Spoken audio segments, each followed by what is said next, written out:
Será que tu seria um bom psicólogo? Isso é uma pergunta que tu tá te fazendo. Será que tu tem as qualidades necessárias para se sair bem nesse campo? Que qualidades são essas, afinal de contas? O que eu preciso para ser um bom terapeuta? Porque convenhamos, a maioria das pessoas, quando pensa em psicólogo, pensa em terapeuta. Mas um psicólogo pode ser alguém que faz recrutamento e seleção em empresa, pode fazer consultoria organizacional para o clima de uma empresa, pode ser um servidor público trabalhando no RH, né, recursos humanos. Então, vamos dar nome aos bois. Se você está buscando ser um terapeuta, gostaria de fazer psicoterapia com as pessoas, o que é necessário para isso? Quais as qualidades que você precisa ter para se dar bem nesse campo? Bom, nesse caso, nada tema. Eu sou psicólogo e terapeuta, e estou aqui para te falar, com base na minha experiência e na experiência dos terapeutas que eu supervisiono, o que pode ser legal. E já para começar, eu quero começar com a qualidade necessária, não só para tu ser um bom terapeuta, mas para tu te formar bem como um terapeuta. A qualidade em questão é gostar de matemática. E aí nesse ponto talvez tu pense: não, como assim? Eu quero ser de humanas, eu não quero precisar fazer cálculos. Calma, tu realmente não vai precisar fazer uma fórmula de Bhaskara de novo na tua vida enquanto tu estiver na faculdade, muito provavelmente, mas matemática é uma peça essencial de estatística. E estatística é uma peça essencial da psicologia. Porque veja bem, não tem como os estudos psicológicos perguntarem para todas as pessoas do mundo como elas pensam e sentem em tais contextos do experimento. Então, é essencial que a gente saiba fazer cálculos estatísticos para ter uma boa previsão de como as coisas são. E da mesma forma, vários estudos científicos acabam fazendo cálculos estatísticos para mostrar também o quão válido é as descobertas que eles encontram. Então, embora você provavelmente não precise fazer cálculos árduos e difíceis, conseguir olhar para uma tabela fazendo uma distribuição de dados em uma forma de sino ou tipo numa curva exponencial ou coisa assim, é uma habilidade que você precisa conseguir fazer. Você precisa conseguir olhar para isso e dizer: interessante, então tem isso aqui, aquilo lá, essa coisa aqui. Simultaneamente, e isso é um tema que tu vai ver repetidas vezes durante uma carreira de psicólogo em potencial, a psicologia é um campo em constante evolução. De todas as áreas da ciência, dá para se dizer que a psicologia, enquanto campo, é um bebezinho, é relativamente nova. E por causa disso, uma das coisas mais importantes para qualquer profissional da psicologia é saber estar a par dos estudos mais recentes, das descobertas mais recentes, e saber como isso se traduz na sua própria prática. E convenhamos, o melhor jeito de fazer isso é sabendo ler artigos e interpretar o que os dados desse artigo nos trazem. Falando em estudos por conta própria, uma das habilidades mais essenciais que qualquer psicólogo precisa ter é flexibilidade cognitiva. E o que eu quero dizer com isso? Bom, eu quero dizer que tu precisa ter uma flexibilidade na tua mente para encarar diferentes pensamentos. Então, flexível nas suas cognições. Pois veja bem, Aristóteles, grande pensador e filósofo de antigamente, já dizia que é a marca de uma grande pessoa conseguir cogitar ideias opostas na sua cabeça ao mesmo tempo. Conseguir acreditar numa coisa, mas conseguir entreter uma linha de raciocínio numa direção oposta. No nosso caso, isso também é muito importante.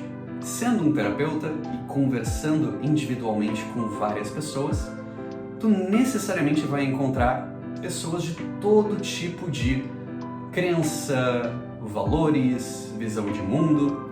Você vai encontrar muitas pessoas diferentes. Uma consequência natural de encontrar várias pessoas de vários tipos diferentes é que você vai encontrar gente que tem visões de mundo diferentes das suas. E apesar dessa diferença de pontos de vista, é o seu dever ético e profissional conseguir trabalhar com a visão de mundo dessa pessoa em prol do bem dessa pessoa. E nesse sentido, entra você ser capaz de perceber quando que as tuas opiniões estão querendo aparecer, saber separar as tuas opiniões dos fatos e dos desejos da outra pessoa e, em geral, ter essa relação de reconhecer que os teus próprios pensamentos e emoções são uma experiência subjetiva tua que às vezes vai ser útil de trazer e às vezes vai ser útil de guardar porque não é o momento. O último argumento nessa categoria de flexibilidade cognitiva, né, que na medida que você é capaz de prestar atenção no mundo da outra pessoa de acordo com como ela expressa as coisas,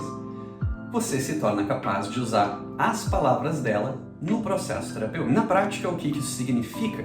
Significa que, embora você saiba, por exemplo, a diferença entre um ataque de ansiedade, um ataque de pânico e alguma coisa assim, seu paciente pode não saber e pode inclusive ser útil você trabalhar com as expressões que o seu paciente usa. Se ele simplesmente diz que ele sente que está perdendo o controle durante o que é um ataque de ansiedade, provavelmente tem muito valor terapêutico você usar essa expressão com ele, ao invés de corrigir ele toda vez e dizer ataque de ansiedade, ataque de ansiedade. Não, ao invés disso você diz certo, então você tem perdido o controle ultimamente? Essa é uma conduta mais terapêutica. E, pois é, se você não tem a flexibilidade cognitiva de entender o termo técnico do que está acontecendo, mas também deixar ele guardadinho e falar de uma forma mais leiga com o seu paciente, se você não tiver isso, vai ser mais difícil. Indo para a categoria 3, que eu tenho aqui de qualidades interessantes pra gente, a terceira é um pouquinho mais normal de entender. É simplesmente gostar de estudar. Eu falei, a psicologia é um campo novo, é um bebezinho no mundo das ciências. Então a gente precisa estar estudando constantemente. Isso não significa apenas ler artigos científicos. Isso também significa ler livros, ler manuais de como se trata certos problemas, ou manuais de como certas abordagens funcionam, se você quiser estar constantemente evoluindo enquanto terapeuta. Juntando isso com a ideia de flexibilidade cognitiva, você precisa ser capaz de desafiar os seus próprios pressupostos de como a mente humana funciona, porque novas informações estão chegando o tempo todo. Então, nesse maravilhoso e complexo mundo de conversar com várias pessoas diferentes, que têm tantas coisas diferentes nelas, o que pode ser verdade para uma, digamos que evitar o trabalho seja um problema para ela, para outra pessoa, esse mesmo comportamento pode ser um mecanismo de defesa. Talvez ela realmente já trabalhe muito e trabalhar menos seja algo que desestresse ela e faça bem.